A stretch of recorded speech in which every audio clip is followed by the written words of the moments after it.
Students, welcome to commerce की पाठशाला। आप सभी का स्वागत है। आज हम अपनी अकाउंट्स की नेक्स्ट वीडियो को डिस्कस करने वाले हैं। हमने अपने वाउचर चैप्टर को स्टार्ट किया था।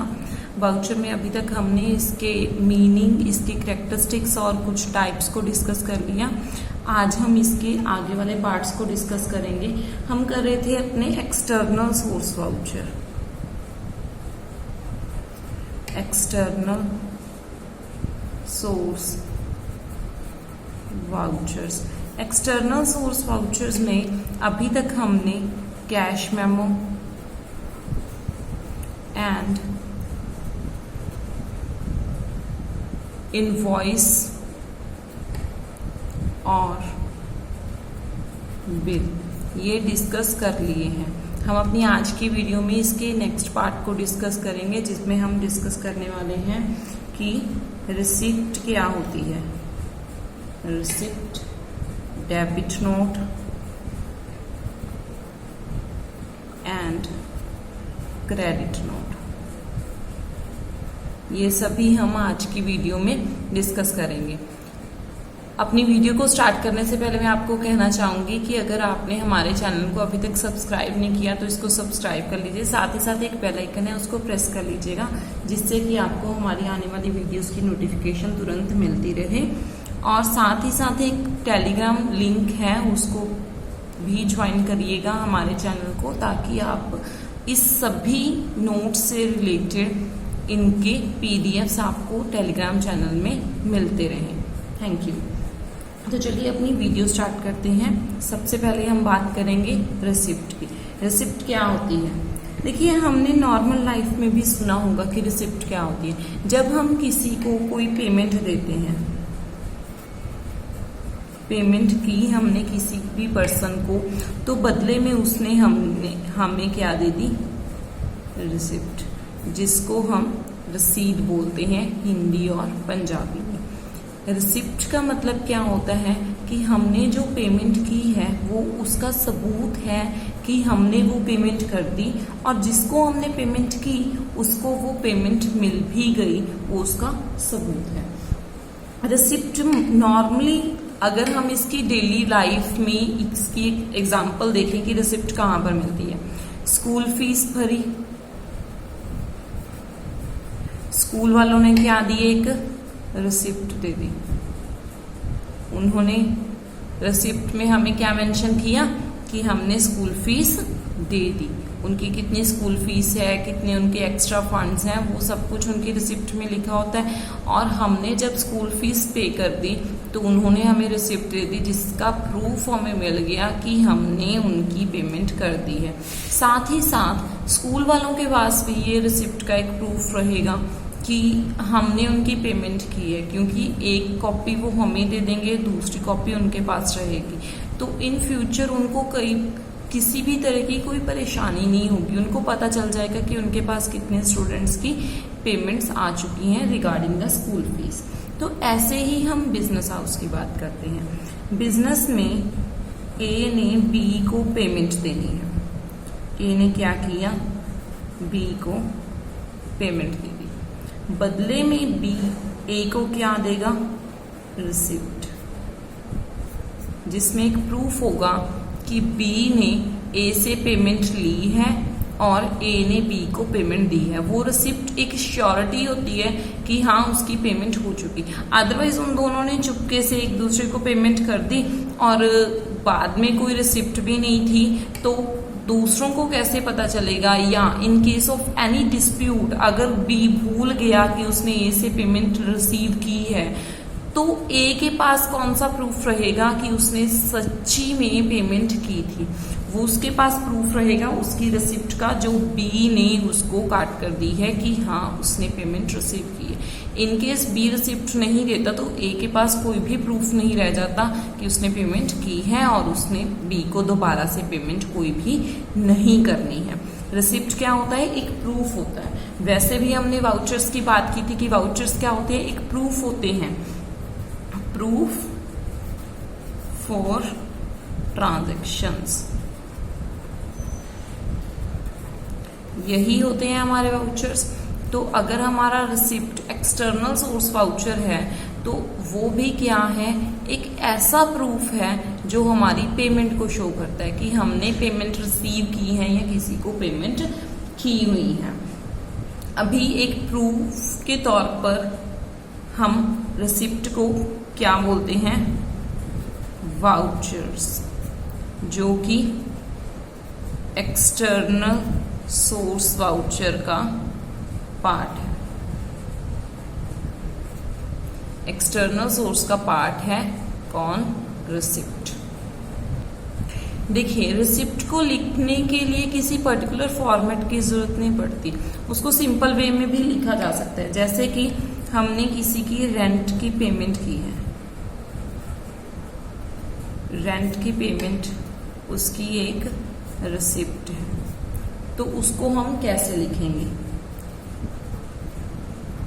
रिसीव्ड रुपीज, जितना भी हमारा रेंट होगा उतनी अमाउंट यहां पर फिल होगी, from Messrs Ratan store on account of rent for shop. Shop का एक नंबर होगा वो लिखा जाएगा जिस भी शॉप के लिए रेंट पे किया जा रहा है, उसके बाद उसका एड्रेस जैसे कि हॉल बाजार, उसके बाद उसकी सिटी का नाम, फॉर द मंथ ऑफ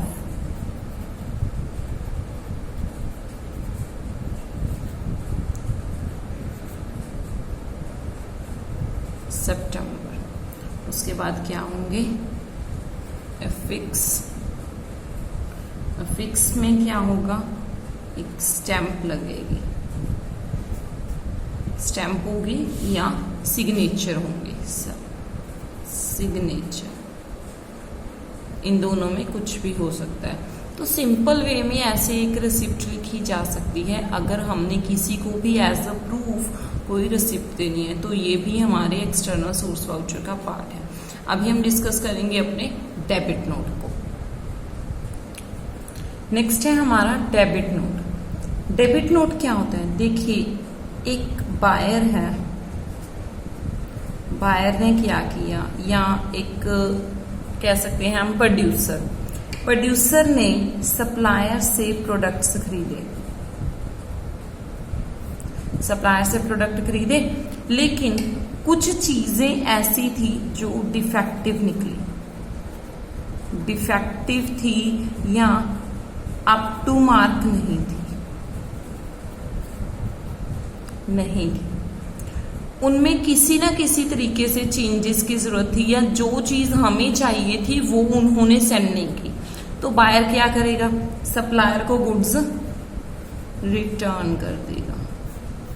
लेकिन जब बायर ने सप्लायर से प्रोडक्ट खरीदा था, जब गुड्स खरीदी थी, तो उसने क्या लिया था, उससे बिल लिया था, या हम कह सकते हैं कैश मेमो लिया था, जिसमें उसने पूरी डिटेल मेंशन की थी कि सप्लायर ने कौन कौन सी चीजों को सेल किया है बायर को, और बायर ने कौन कौन सी चीजें परचेज की हैं।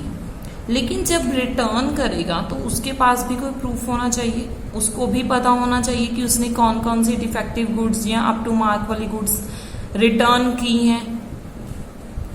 तो उस टाइम पर वो एक नोट लिखता है, जिस नोट को नाम दिया गया debit note. In simple form we can say that buyer जब गुड्स को रिटर्न कर रहा है सप्लायर को, तो उसके साथ एक रिटर्न नोट भी सेंड करेगा। उस नोट को कहते हैं डेबिट नोट। वो डेबिट नोट को लिखने का मकसद क्या होता है, उसमें पूरी डिटेल लिखी जाती है, detail of goods mentioned in debit note. Debit note में पूरी डिटेल मेंशन की जाती है कि कौन कौन सी गुड्स उन्होंने रिटर्न की हैं सप्लायर को, ये पूरा वो मेंशन करेंगे।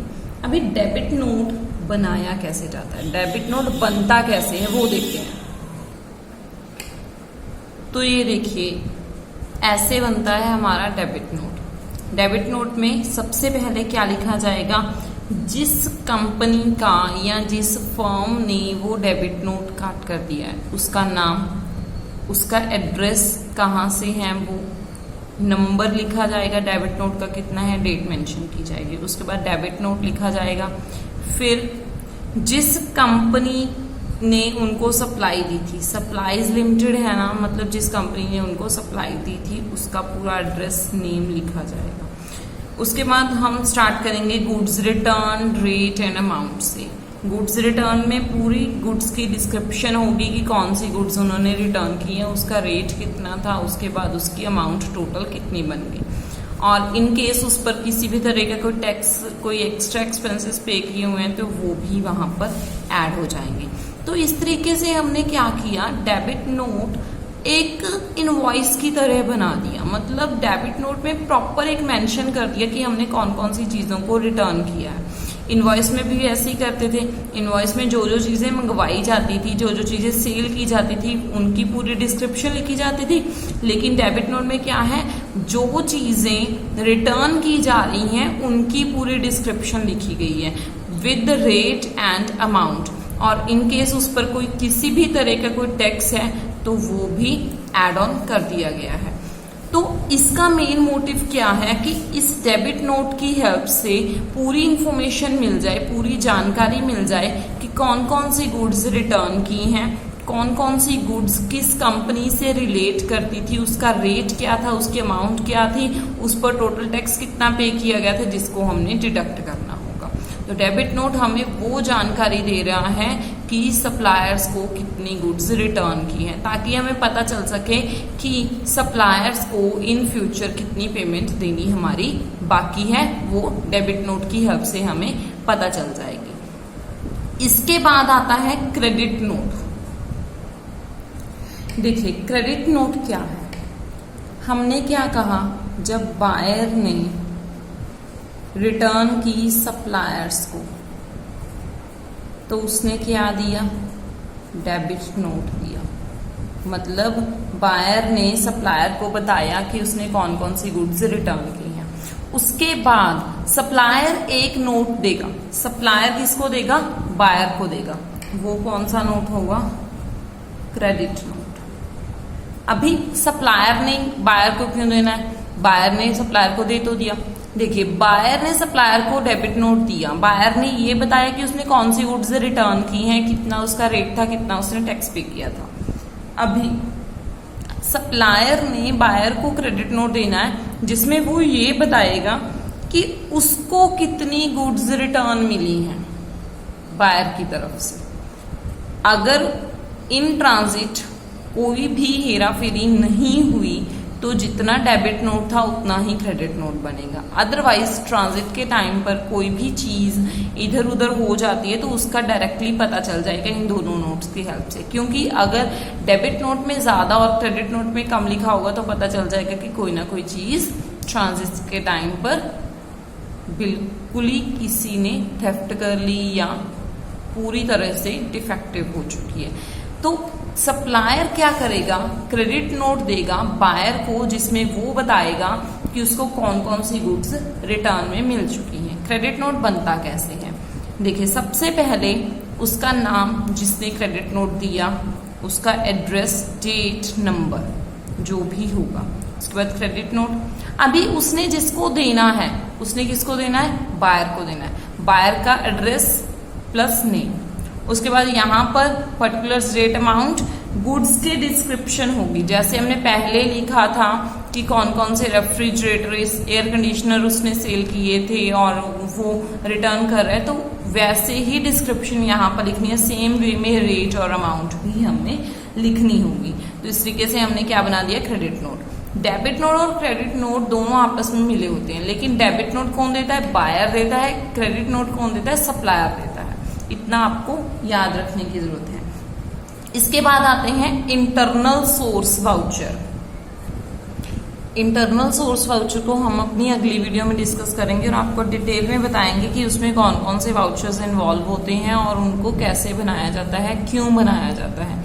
वो होते हैं हमारे बिजनेस से रिलेटेड, लेकिन उनकी पूरी डिस्क्रिप्शन, पूरी डिटेल हम अपनी अगली वीडियो में डिस्कस करेंगे। अभी हमारी आज की वीडियो तक हमने अपने एक्सटर्नल सोर्स वाउचर्स पूरे तरीके से कंप्लीट कर लिए। Thank you.